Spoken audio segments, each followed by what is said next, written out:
All right, so welcome to our review of Ant-Man and the Wasp. And welcome, Ben, longtime friend of the crew and movie aficionado. Acquaintance. Wow, that's starting off on a strong side. So we just checked out Ant-Man and the Wasp after Avengers: Civil War. I thought it was a nice. Avengers Civil War. Doesn't matter. Infinite War. Continue. It's good. It is way too hot. But I thought it was a nice palate cleanser. What did you guys think? I agree. It was a huge change in pace because it wasn't a world-ending thing that they were dealing with, right? Yeah.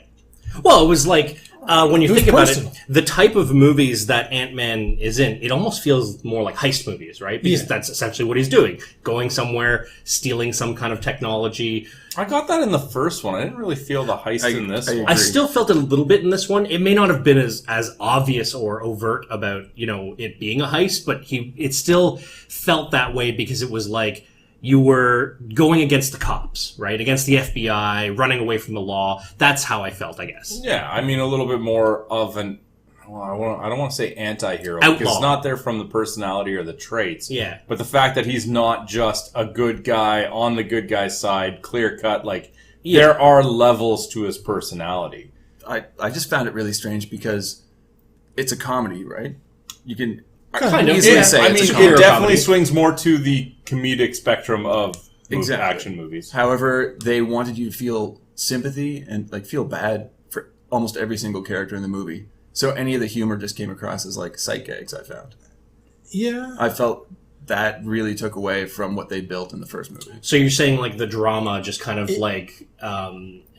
made a dichotomy between that side of the story and then of course the comedic side. Exactly. But without Everyone was having a pretty bad time. Everybody. basically. Yeah. Even the bad guys. Without the drama side of it, if it was just the comedy, I don't think it would have had the depth. I think that they did a nice balance here. And I think that's the key word, is balance. Yeah. There was humor strewn out in that there was no point that just felt like they were going off on humor. The action scenes were well paced out. The few touching moments, especially with his daughter, everything was really nicely paced. And I found that nothing overstayed its welcome too much. When there was a joke, some of them were a little on the nose or a little cheesy, but then you moved on to the next thing. So good or bad, you didn't have the chance to really dwell on it. It was definitely very well paced. It did not feel like a long movie. No, it was 2 hours and 5 minutes. It didn't feel like that at all. Maybe an hour and a half to me. Yeah. But you were saying you didn't dwell on certain areas too much. I think that was the problem. I found that if you were going to feel sympathetic towards these characters, go deep with that. Don't let them cut a joke every now and then and lift it up a bit and then just hit you with a sight gag. I will say that I wished there would have been more on the villain, the main villain they were focusing on. That one felt a little bit weak to me. It felt rushed. Almost like there just wasn't enough character development for that person. Very one-dimensional compared to some of the other stuff. The FBI stuff, okay, that's the funny villain, right? Yeah. But the serious villain just didn't feel, I don't know, it just felt too... I wasn't a fan. Exactly. And to be honest, I didn't feel... Ghost, right? Yeah. I didn't really feel her to be the main villain. I found more the circumstances. All of the collective speed bumps that they had to work through were the main villain, and she was just another aspect of it. Because I don't think they gave her the same type of screen time or focus that, a superhero movie with just one villain would get. I do want to touch on a point that you made, though, and this might be a conversation for something completely unrelated to this movie. But in the realm of superheroes that have secret identities, don't you think that they need to separate that home life from the suit life? And I think that that's a lot of what they were stressing in here. And that's another reason they couldn't dwell on it, right? Because he's torn, right? Does he go back and fulfill his issues as Scott Lang? Mm-hmm. Or does he continue with his obligations as Ant-Man, right? And, they really try to... some movies not as much, but this one they really tried to focus there's two different sides of it. There's he definitely the superhero, was torn. You could see and it, then there's right? the business, trying to business startup father. Yeah, right? but I didn't see it as being a split decision. I can't pick this, I can't pick that. I thought it was more the whole desire to be Ant-Man was more of an obstacle he had to overcome so he could deal with his personal life. And I felt like they were trying to make you think about how his home life would be, especially when like his time's up and he can finally spend more time with his daughter. But see, don't you find that most superhero movies, it's the other way around? Yeah. How am I going to deal with it so that I can be the superhero? Whereas this way, it was like, how do I deal with it so I can be the everyday man, Be the father. and be the father? But flipping and that that was head part. doesn't mean it'll just work the same way. Well, I'm not saying that that could definitely be done poorly, but I just thought that was part of why I like this one, is because how many MCU movies, how many dark tones, it adds to that palate cleanser where it's like, not only are we getting more of a lighthearted movie than what we've been getting recently, but we get one that's looking at the other side of the coin for once. Mm-hmm. But with, keeping enough of the Ant-Man so that you have the action scenes and the high-paced chases and stuff like that. I thought that was wonderfully done in a way that maybe I would have viewed, and I'll admit, maybe I would have viewed it differently if I was looking at it in a vacuum. But it's that inescapable, I have to look at it in the MCU because they're bringing out like 3 movies a year and it's so hard to separate them. Very good point, too, because I didn't see the last Avengers movie. And I had just watched the very first Ant-Man movie a few hours before going into this one. So it might have been a little too much oversaturation for me. Maybe, yeah. Yeah, because, it's definitely, you get a couple of those serious movies, and then you get this movie. It definitely has a different flow to that pace, rather than being like, oh, I just watched first Ant-Man, it's funny, it's, stuff like that, and then I go straight into the next one. One point I want to bring up about the story is that I did find the overall story a little weak, and I think the biggest thing for me is that I don't like the idea of convenience. Like the idea that, we have this horrible thing that's happening, but conveniently somebody can fix it, like, right away, without any kind of, Isn't that really common in superhero movies? It is really common and sometimes it's not even just a scenario or a technology. Like, think about Superman. It's like, I need to get past this ice. All of a sudden, they've introduced heat vision into the comics. See, right? it's the disillusion, though, that you need, right? You need to feel like there's more of a threat where it just felt really weak. Like, when you introduce it right at the moment when it's needed, rather than giving it some time to kind of like grow in you and understand, like, that makes sense. It didn't make sense to me. I think the problem here is that everything they needed to be solved got solved, and it was a very personal story this time. Like, it's different when it's like, you need to save the world, something needs to come up. Yeah. But when you're trying to do a personal story and you're trying to build feelings for characters, it's difficult to do that and make it a good, like, feel good or feeling story when you know everything is just going to be solved because they're going to be like, science reasons, right? Yeah. Which is basically what they did the entire movie. We know some science stuff and that'll solve it. Yeah. Well, think about it. The one villain was introduced because they were buying a piece of technology. Yeah. That just happened to fit every criteria they needed, but they never explained what it is, what it does. It was just like, we just couldn't do this without this piece of technology that somebody's going to sell to us now. We need science. So, yes, I'm not defending it. I'm just saying that, is this an inescapable trope in a superhero movie? But I think it works for, like, a world-saving movie, because when you think about it, what's the point of those movies? Those movies are meant to just be action. It gives you more action. It does what it's supposed to. In this case, you're supposed to have feelings.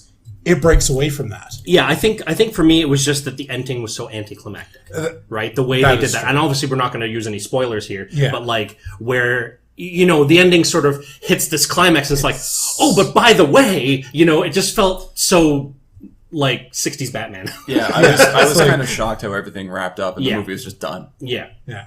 Okay, so we'll move on to another point. Let's go to like action and stuff. I think this is the high point of it. I really liked the way they used the powers in the action. Personally, I thought that Ghost was the absolute perfect villain for Ant-Man and the Wasp, because their powers were completely like they worked so perfectly against each other, so that both sides had trouble fighting the other the entire movie. Yeah, because you can escape someone's grasp either by shrinking out of it or by phasing through it. Yeah. So they were good counters. Yeah. I really do like I mean, I find the action is always fantastic, especially as of the late Marvel movies. When it comes to like combat, like the choreographed combat was fantastic. What I really liked in this one was their use of more chase scenes. Yes. And using the shrinking and the growing in different ways in chase scenes, which, you know, if they did it again, it would be too much, but it felt really fresh in this one. Mm-hmm. At first. Go on. We want to hear. I just found that those set pieces almost of storytelling were used way too frequently. Like any car chase, which going back to what you're saying about the first one being such a heist film, commonplace in heist films would be the car chases, and you have to add that Ant-Man flair to it, of course. So it was pretty fun at times, but I found they used that way too much, way too frequently, and it wasn't all condensed in one part of the film either. Like they used it at the very beginning, repeatedly throughout the middle, the climax. Like it was peppered throughout the entire story. I mean, it did kind of feel like by the end of it, they had overused the growing and shrinking, and they hadn't used the ants too much. Yes. Like, they really only used it a couple times. I think they could have made more use of the ants, right? And that was a complaint I had at the very beginning of the first film. Was like, really, ants? We're really going to use them this much? And by the end of it, I thought it was fantastic. And I really did. I agree. I felt like it was missing. It could have added so much more to the story. I mean, he's called Ant-Man. Where were the wasps?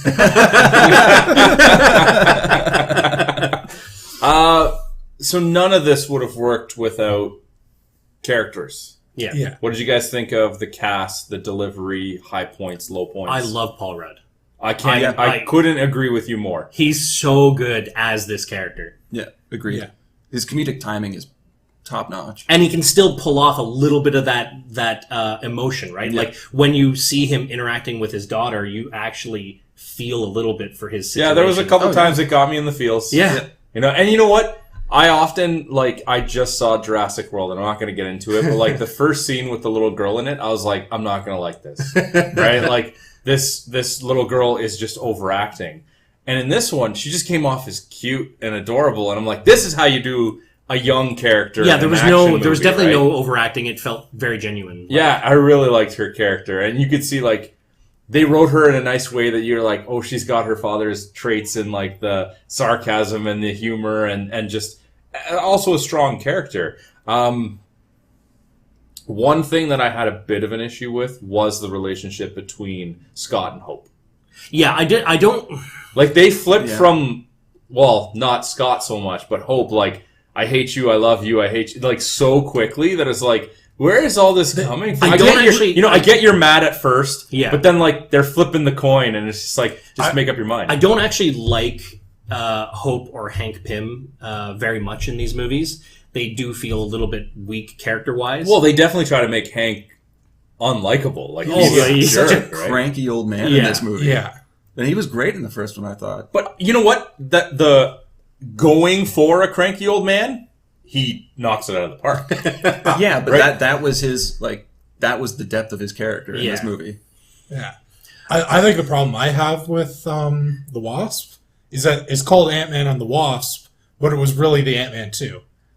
She didn't play... Yes, she had a combat role this time, but she didn't really have much more of a character development role than she did in the first one. Yeah, her character was basically, I hate Scott, but I actually like him. And then that was the character. But it felt like there was more character development and I want my mommy. In the first one. I'm sorry? Right? It felt like there was more character development for her in the first Yes, because she didn't really know Scott in the first one. Whereas in this one, she was just the same character with no growth.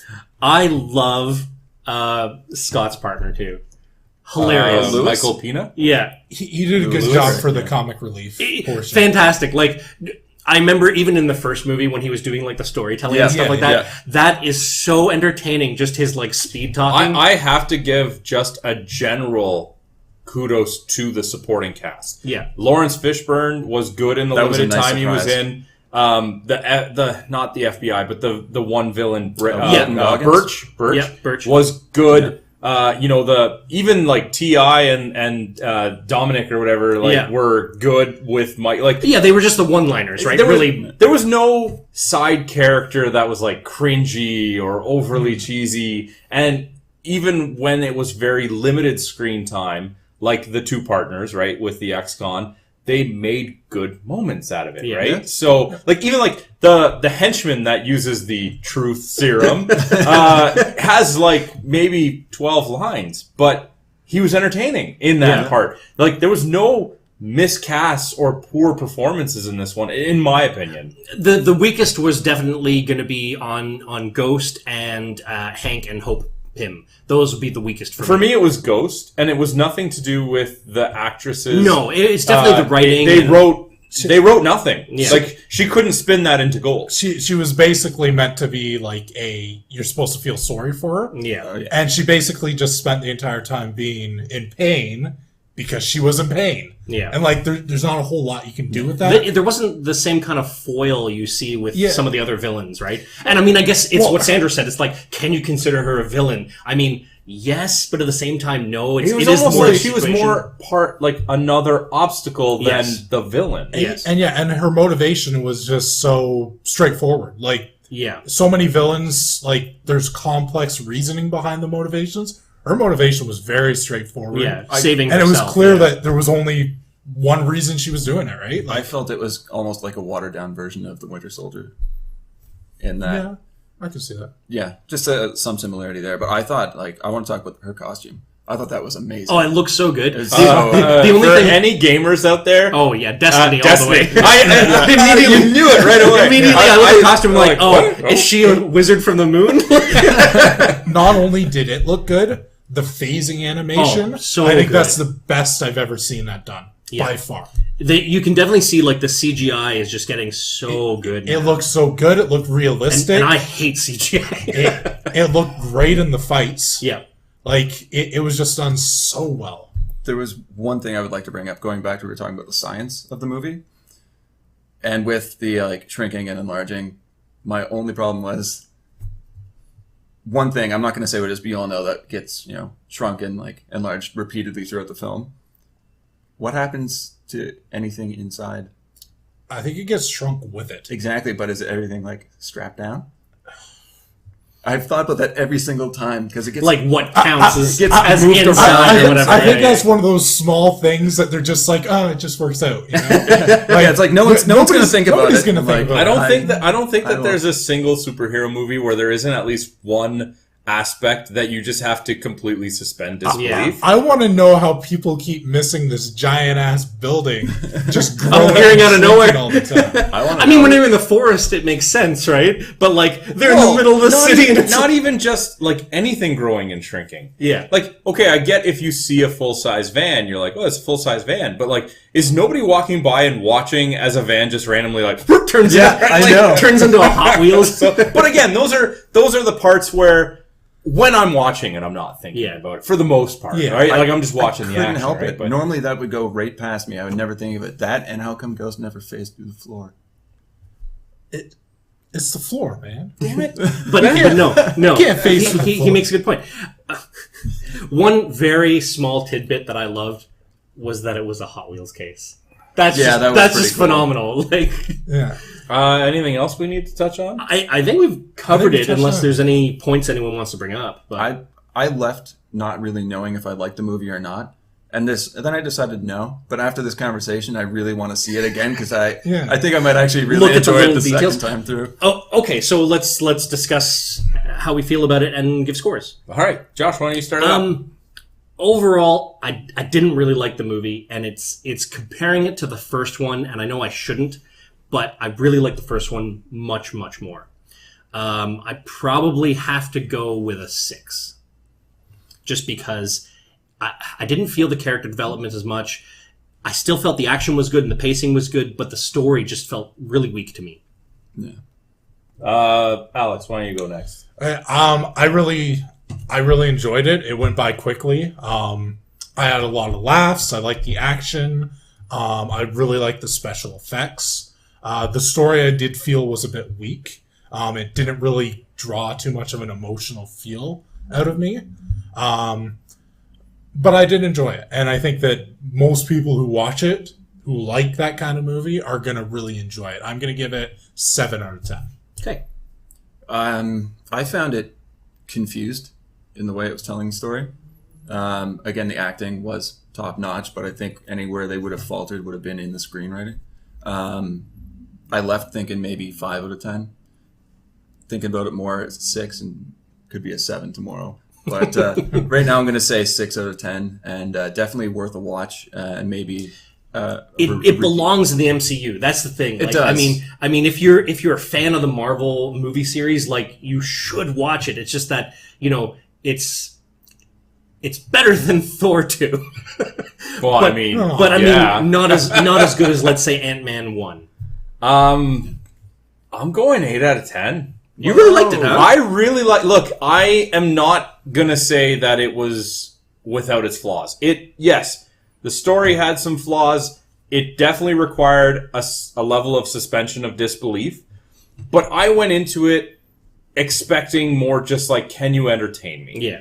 And if I was going into it for deeper meaning or whatever, I'd probably grade it lower. But the 2 hours flew by. I had a great time. I felt levels of emotion. I mean, I actually felt kind of like torn up with some of the scenes with the daughter. I enjoyed the combat. And like, yeah, I could sit here and pick it apart, but I came out of the theater like with a smile on my face. And part of it, again, could be my inability to view it in a vacuum. But it just, you know, after what we've been getting from the MCU, it was just good to have a light-hearted, you know, fun action movie with some laughs. And you know, for that, like, looking for that, it delivered. I think the only other small, tiny point I will say is when they had the conversation between, well, one of the conversations between Cassie and Scott, I really wish they used the word stature. But that's a side point.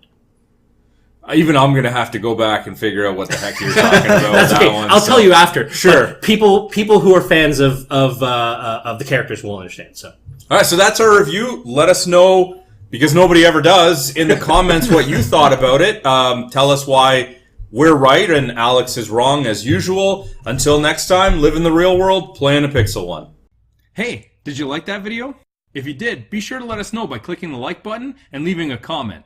If you want to be first in line for any new content, be sure to subscribe to our channel and then hit up our Facebook page. The link's in the description below to see what's coming up next.